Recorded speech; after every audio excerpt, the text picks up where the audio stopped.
Hi, we'll be playing Greensleeves using picking patterns. So you'll just be seeing my ukulele and my hands.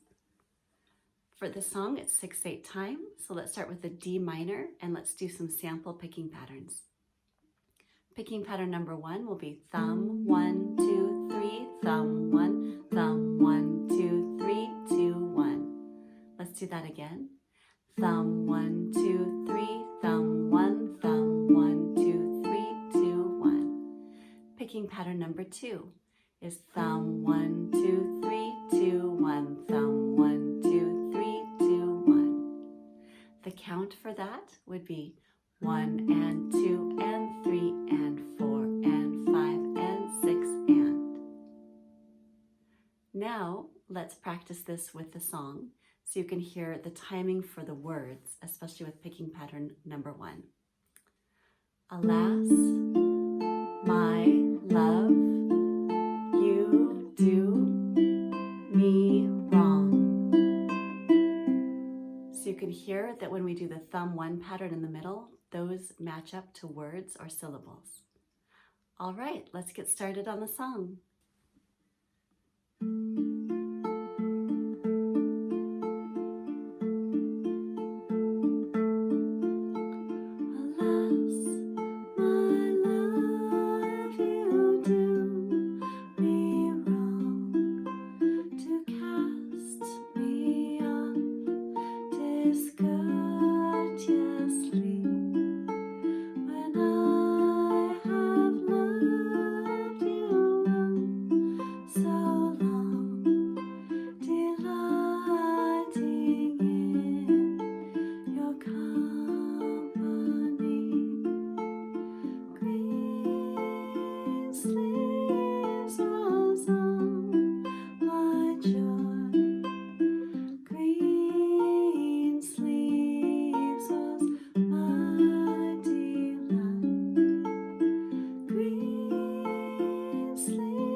Thanks for listening.